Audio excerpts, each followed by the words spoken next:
আপনারা যারা আমার সাথে দেখছেন এই সেই ভাইরাল হাসান বিন আব্দুল মাজেদ, যিনি বাংলাদেশের অসংখ্য বক্তা যেমন মিজানুর রহমান আজহারি, মুফতি ইব্রাহিম, মুফতি আমির হামজা এবং অসংখ্য বক্তার কণ্ঠ নকল করে ভাইরাল হয়েছেন।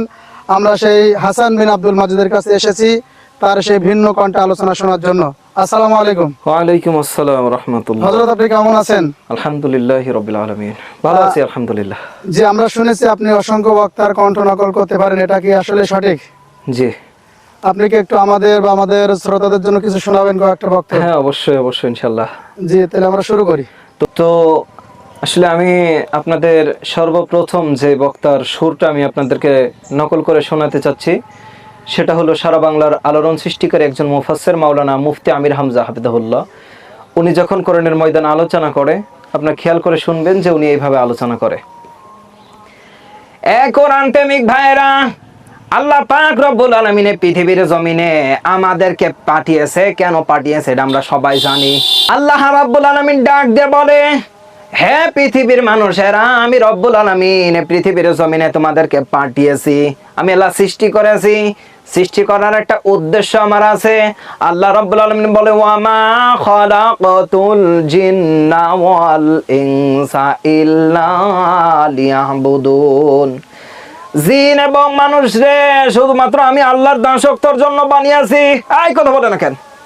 আজকের যারা আল্লাহর হুকুম বাদ দিয়ে এলোমেলো মানুষের, কোন নেতার, কোন খ্যাতার হুকুম মানে, এরা মানুষ হতে পারে কিন্তু আল্লাহর প্রিয় বান্দা কোনোদিন হতে পারবে না। রাগ করলেন আপনি?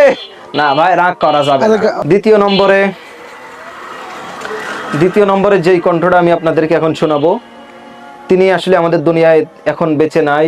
তিনি হলো মাওলানা তুফাজ্জল হোসেন ভৈরব। আমরা অনেকেই তার নামটা শুনেছি, ওয়াজ শুনেছি। দেখবেন কত সুন্দর করে বলে, মানুষ রে, পৃথিবীর মানুষ, একদিন মইরা যাওয়া লাগবে রে, একদিন কবরে চইলা যাওয়া লাগবে। মানুষেরা রে, আমি আল্লাহ তোরে বানাইছিলাম কত সুন্দর কইরা, বান্দা গো ভুইলা গেলি রে, তুই ভুইলা গেলি। বান্দা রে, তুই যদি আমারে ভুইলা যাস রে, আমি আল্লাহ কথা দিলাম কবরে আসার পরেও তোরে আমি চিনব না। তো এবার আমি যেই কণ্ঠটা শোনাতে যাচ্ছি সেটা হলো বাংলাদেশের একজন বড় মুফাসসির, বড় বক্তা মাওলানা হাফিজুর রহমান সিদ্দিকী কুয়াকাটা। উনি দেখবেন যেভাবে আলোচনা করে।